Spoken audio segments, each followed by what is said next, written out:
ইউসুফ নবীৰ জীৱনী পাৰ্ট 5। প্ৰায় 10 বছৰ পাৰ হৈ গ'ল। ৰজাই সপোনত দেখিলে 7জনী ক্ষীণ গাই গৰুৱে 7জনী হৃষ্টপুষ্ট গাই গৰুক ভক্ষণ কৰি আছে। এইদৰে 7টা সতেজ সিংহ আৰু 7টা শুকান সিংহ দেখিলে।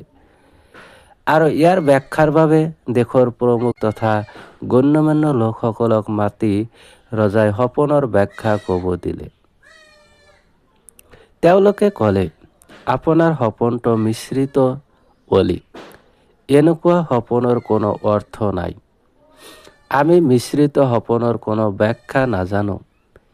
এই ব্যাখ্যাত ৰজাই সন্তুষ্ট নহল। কয়েদী যুৱকদ্বয়ৰ মাজৰ পৰা যিজনে মুক্তি লাভ কৰিছিল, এটা দীৰ্ঘ সময়ৰ অন্তত ইউচুফৰ সপোন ব্যাখ্যাৰ দক্ষতা সম্পৰ্কে মনত পৰিল। তেওঁ ক'লে, মই ৰজাই দেখা সপোনৰ ব্যাখ্যা এনেকুৱা এজন ব্যক্তিৰ পৰা সুধি আহি জনাব পাৰিম, যিয়ে সপোনৰ ব্যাখ্যা জানে। হে ৰজা মহোদয়, আপুনি মোক ইউচুফৰ ওচৰলৈ প্ৰেৰণ কৰক, যাতে তেওঁ আপোনাক সপোনৰ ব্যাখ্যা জনাব পাৰে।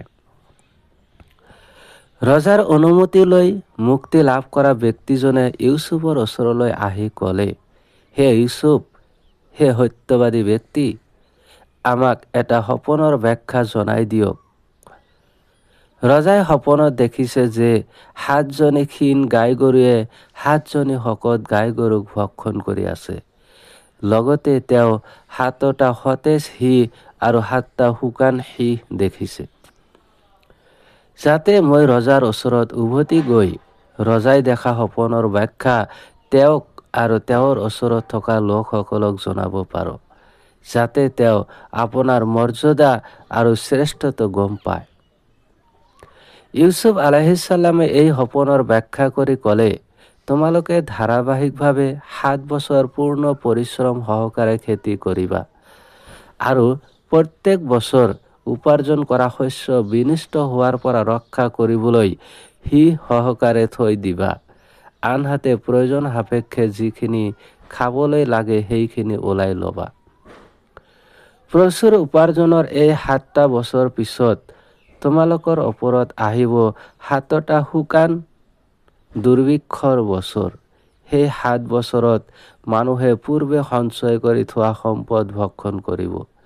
কেৱল সামান্য পৰিমাণৰ বাহিৰে যিটো বীজ হিচাপে সংৰক্ষণ কৰা হয়, তাৰ পিছৰ বছৰত প্ৰচুৰ পৰিমাণে বৰষুণ হ'ব আৰু উৎকৃষ্ট ফচল হ'ব। ইউচুফে দিয়া সপোনৰ ব্যাখ্যা শুনি ৰজাই তেওঁৰ সহযোগীসকলক ক'লে, ইউচুফক কাৰাগাৰৰ পৰা বাহিৰ কৰি মোৰ ওচৰলৈ আনা। এতেকে ইউচুফৰ ওচৰলৈ যেতিয়া ৰজাৰ দূত আহি পালে, তেতিয়া ইউচুফে তাক ক'লে, তুমি ৰজাৰ ওচৰলৈ উভতি যোৱা আৰু তেওঁক সেই মহিলাসকলৰ বিষয়ে সুধি আহা, যিসকলে নিজৰ হাতৰ আঙুলি নিজেই কাটিছিল, যাতে কাৰাগাৰৰ পৰা ওলোৱাৰ আগতে এই কথা স্পষ্ট হৈ যায় যে মই নিৰ্দোষী। সিহঁতে মোক যিদৰে কুটকৌশল ৰচি জালত পেলাব বিচাৰিল, সেই বিষয়ে নিশ্চয় মোৰ প্ৰতিপালক সৰ্বজ্ঞ। এইবোৰৰ একোৱেই তেওঁৰ পৰা গোপন নহয়। তাৰ পিছত ৰজাই মহিলাসকলক সম্বোধন কৰি ক'লে, সেই সময়ত তোমালোকৰ কি অনুভৱ আছিল, যেতিয়া তোমালোকে ইউচুফক চক্ৰান্তৰ দ্বাৰা কুকৰ্ম কৰিবলৈ প্ৰয়াস কৰিছিলা? উত্তৰত মহিলাসকলে ৰজাক কৈছিল, অদ্ভুত আল্লাহৰ মাহাত্ম্য। ইউচুফক অপবাদ দিয়া হৈছে আল্লাহৰ শপত, আমি তেওঁৰ মাজত কোনো দোষ দেখা পোৱা নাই। আৰু জুলেখাই নিজৰ অপৰাধ স্বীকাৰ কৰি ক'লে, এতিয়া যিহেতু সত্য উদ্ঘাটন হৈছে, তেন্তে শুনক, ময়েই তেওঁক ফুচলাবলৈ চেষ্টা কৰিছিলোঁ। তেওঁ মোক পাবলৈ চেষ্টা কৰা নাছিল। মই স্বীকাৰ কৰোঁ, মই তেওঁক চক্ৰান্তৰ বলি কৰাৰ চেষ্টা কৰিছিলোঁ। নিশ্চয় তেওঁ সত্যবাদী। মই তেওঁৰ অনুপস্থিত তেওঁৰ ওপৰত কোনো অপবাদ দিয়া নাই। নিশ্চয় আল্লাহে মিছলীয়া আৰু ষড়যন্ত্ৰকাৰীক কেতিয়াও তৌফিক নিদিয়ে। আজিজৰ স্ত্ৰী জুলেখাই নিজৰ কথা অব্যাহত ৰাখি ক'লে, মই মোৰ নিজৰ মনক পাপ কৰ্মৰ ইচ্ছাৰ পৰা মুক্ত বুলি নকওঁ আৰু ইয়াৰ দ্বাৰা মই নিজকে পবিত্ৰ বুলিও দাবী নকৰোঁ, কিয়নো চাহিদাৰ প্ৰতি ডাল খোৱাৰ বাবে আৰু ইয়াৰ পৰা ৰক্ষা পোৱা টান হোৱাৰ কাৰণে মানুহৰ মনে মানুহক বেয়া কৰ্মৰ বহুত আদেশ দিয়ে। কেৱল সেইসকল লোকৰ বাহিৰে যাৰ প্ৰতি আল্লাহে কৃপা কৰে, তাক বেয়া কৰ্মৰ পৰা ৰক্ষা কৰে, নিশ্চয় মোৰ প্ৰতিপালকে তেওঁৰ তৌবাকাৰী বান্দাসকলক ক্ষমা কৰে আৰু তেওঁলোকৰ প্ৰতি কৃপা কৰে।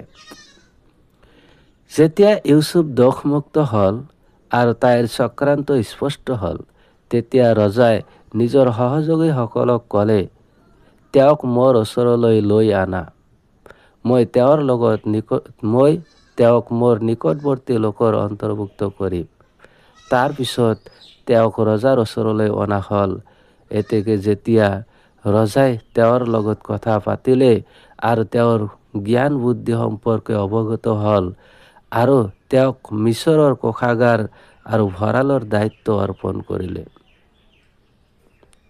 যিদৰে আল্লাহে ইউচুফক দোষমুক্ত কৰি আৰু কাৰাগাৰৰ পৰা মুক্তি প্ৰদান কৰি মিছৰৰ ভূমিত প্ৰভুত্ব প্ৰদান কৰিলে, তেওঁ য'তেই ইচ্ছা ততেই অৱস্থান কৰিব পাৰিছিল।